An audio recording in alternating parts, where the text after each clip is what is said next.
ಹುಡುಗ ಒಂದ್ ತಿಂಗಳು ಪೂರ್ತಿ ಪ್ಲಾನ್ ಮಾಡ್ತಾನೆ, ಆ ಹುಡುಗಿಗೆ ಬರ್ತ್ಡೇ ಸರ್ಪ್ರೈಸ್ ಕೊಡ್ಬೇಕಂತ ಕಾರ್ನ ಡೆಕೋರೇಟ್ ಮಾಡ್ತಾನೆ, ಟ್ರಿಪ್ಗೆ ಆಚೆ ಕರ್ಕೊಂಡು ಹೋಗ್ತಾನೆ. ಆದ್ರೆ ಈ ಹುಡುಗಿ ಅವ್ಳ ಬಾಯ್ ಫ್ರೆಂಡ್ ಜೊತೆ ಸೇರ್ಕೊಂಡು ಹೆಂಗೆ ಇವನ್ನ ಸಾಯಿಸ್ಬೇಕು ಅಂತ ಪ್ಲಾನ್ ಮಾಡಿ ಸಾಯಿಸ್ಬಿಟ್ಟಿರೋದು.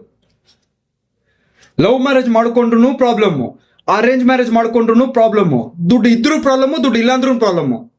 Best single life. ಫ್ರೆಂಡ್ ಜೊತೆ ತಿರ್ಕೊಂಡು ಖುಷಿಯಾಗಿ ಟ್ರಿಪ್ಗಳು, ಪಾರ್ಟಿಗಳು, ಫ್ಯಾಮಿಲಿ ಜೊತೆ, ತಂದೆ ತಾಯಿ, ಅಕ್ಕ ತಂಗಿ ತಮ್ಮ ಜೊತೆ ಖುಷಿಯಾಗಿದ್ ಬಿಡ್ಬೋದು. ಆದ್ರೆ ಈ ಹುಡುಗಿ ಸವಾಸ ಇಟ್ಕೊಂಡ್ರೆ ಇವಾಗಿರೋ ಜನರೇಷನ್ ಅಲ್ಲಿ ಯಾವ ಹುಡುಗಿ ಹೆಂಗೆ ಸಾಯಿಸೋದಂತ ಪ್ಲಾನ್ ಮಾಡ್ತಾನೆ ತಲೆಯಲ್ಲಿ ಓಡ್ತಾನೆ ಇರುತ್ತೆ.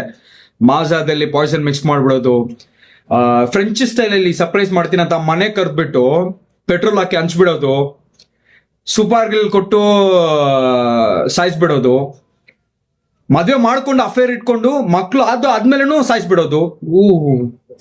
Best single ಆಗಿದ್ಬಿಟ್ಟು ಸೆತ್ತೋಗ್ಬಿಡ್ಬೇಕು. ಆದ್ರೆ ಹುಡುಗಿರ್ನ ಮಾತ್ರ ನಂಬಾರ್ದು. ಎಲ್ಲಾ ಹುಡುಗಿರಲ್ಲ, ಒಳ್ಳೆ ಹುಡುಗಿರಿದ್ದಾರೆ, ಆದ್ರೆ ಸಿಗ್ತಾ ಇಲ್ಲ ಕಣ್ಣಿಗೆ. ಬರೀ ಇಂಥ ಈ ವಿಡಿಯೋನ ಶೇರ್ ಮಾಡಿ. ಹುಡುಗರು ದಯವಿಟ್ಟು ತುಂಬಾ ಹುಷಾರಾಗಿರಿ. ಮುಂಚೆ ಎಲ್ಲ ಹುಡುಗಿರು ಮನೆ ಹುಡುಗ ಹೆಂಗೆ ಎಣ್ಣೆ ಹೊಡಿತಾನ, ಸಿಗರೇಟ್ ಹೊಡಿತಾನ, ಇದಕ್ ಮುಂಚೆ ಮದುವೆ ಆಗಿದೆಯಾ ಇಲ್ಲ ಬೇರೆ ಹುಡುಗಿ ಜೊತೆ ಅಫೇರ್ ಇದೆ ಅಂತ ಫುಲ್ ವೆರಿಫಿಕೇಶನ್ ಮಾಡಿ. ಇವಾಗ ಹುಡುಗರ ಮನೆಯವರು ಹುಡುಗಿರ್ನ ಫಿಕ್ಸ್ ಮಾಡ್ಬೇಕಾದ್ರೆ ನೆಕ್ಸ್ಟ್ ಲೆವೆಲ್ ವೆರಿಫಿಕೇಶನ್ ಮಾಡಬೇಕು. ಆ ಥರ ಒಂದು ಪರಿಸ್ಥಿತಿ ಆಗೋಗ್ಬಿಟ್ಟಿದೆ. ಈ ವಿಡಿಯೋನ ಶೇರ್ ಮಾಡಿ, ಕಮೆಂಟ್ ಹಾಕಿ ನಿಮ್ಮ ಒಪಿನಿಯನ್ನ. ಬಾಯ್.